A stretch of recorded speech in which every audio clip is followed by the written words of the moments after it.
Shalom, shalom, peuple de Dieu. C'est encore toujours votre humble serviteur, le frère Bélé. Nous sommes avec le prophète des nations, Toussaint Armand Ganga.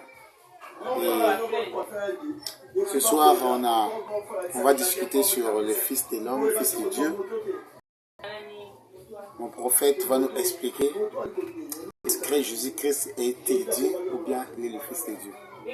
Aujourd'hui, tu auras ta réponse exacte par rapport à ce que tu as entendu. Par-ci, de gauche à droite.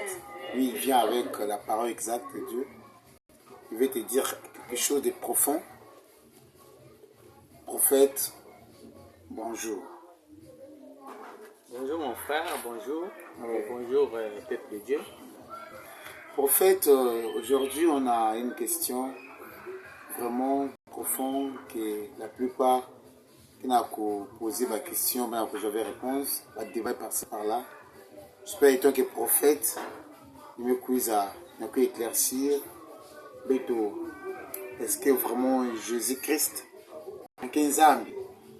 Parce qu'il y a quelqu'un qui est un Zambi qui est blasphème. Il y a quelqu'un qui mangina, qui est un fils de Dieu, qui est un Zambi. Donc, maintenant, comprendre qu'il est blasphémé. Donc, est-ce que ton prophète démontre-nous vraiment, réellement, qui est Jésus-Christ?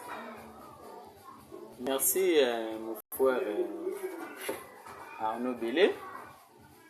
Je vais mettre la bête au serviteur de Dieu Boubiaï. Bête avez pour décortiquer.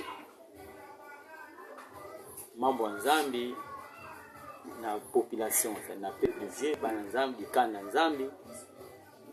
Nous avons toujours que bête serviteur de Dieu, bête qui est hypocrite. Mais nous déjà, nous basons na clan ya serviteur de Dieu hypocrite parce que na kacha vérité bas hypocrite comme que zunzaya parce que hypocrite que muntu zaba et yange di n'avait pas qui en face à yange parce que toujours comme on ba poste na ba ministère et que veut mandater et que gabaret poste il que ça qui est talent comme imposteur mais alenge ça va décortication la parole de Dieu que vous avez en conformité dans le texte biblique, dans le évangile, une constitution en Jésus, une âme qui a sauvé en Jésus-Christ.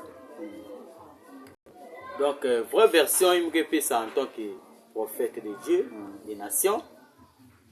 Jésus-Christ est qu'une âme, la connaissance, mon en tant que serviteur de Dieu. Nous avons que Jésus-Christ est Nzambi, na connaissance, yinke na munu, yina kisalu, na posini ke na Jésus-Christ, yime sali anji, yanku Nzambi, na connaissance ya munu, pe ya kisalu, ya ministère ya Christ. Donc mukena, uzabu ina ke yiske Nzambi, na bimangu ina misala, na tutu awa.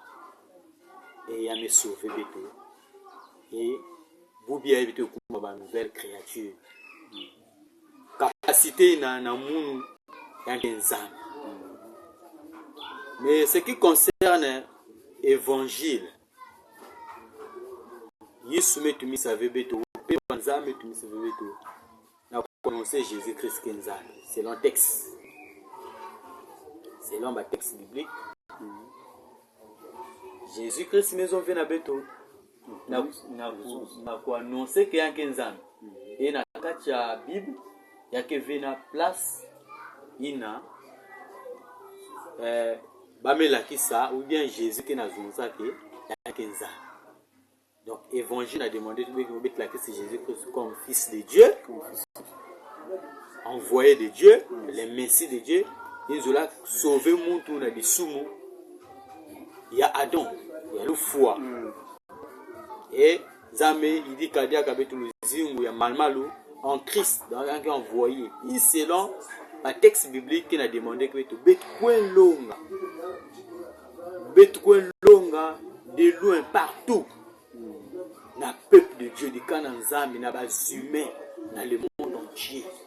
betu sa version Jésus-Christ nzambe fils na toto muchulu yametangam na Jean ke nzambe fils mwana yandi mutu kuikila na yandi yange kuvuka donc nzambe na fils mwana betu konzonza ke mwana ngo yange nzambe yange ni Jésus nzambe version ina incompréhension ina na kacha ya ba serviteur de Dieu ni mchumizunza souvent ni ba hypocrite ya ba faux prophète ba faux docteur ba faux pasteur ba faux bishop souvent ni ba kezolaka kunata faux connaissance na peuple de Dieu donc voilà un peu qui m'a moulina répondre na question que Jésus-Christ est un zambi na héritage mchinda mizunza na Hébreux chapitre 1er que zambi zonza na bakoko beto na lera tama e bubu ya mezonza na beto na mwana yandi e ya mepesa mwana yandi nyonso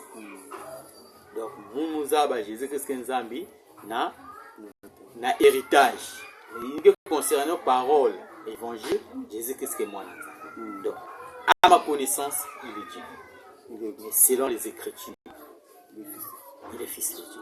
Voilà un peu ce que je peux répondre à cette question. Merci prophète. Jésus-Christ, à ta connaissance, il est Dieu, mais selon les Écritures, il est fils de Dieu. Parce que il y a le mot s'annonçait jamais que Mokinizam. Amen. Donc, au peuple de Dieu, en global, Jésus-Christ, bibliquement, il est fils de Dieu, mais en nous, il est Dieu. Parce que tout lui a été donné au ciel et sur la terre. Donc, c'est ça. Soyez bénis abondamment. Il n'y a plus de débat à faire, gauche à droite. Et j'espère que Dieu nous a fait du bien par notre prophète. Merci prophète. Merci. Merci mon frère, que Dieu te bénisse. Amen. Amen. Amen.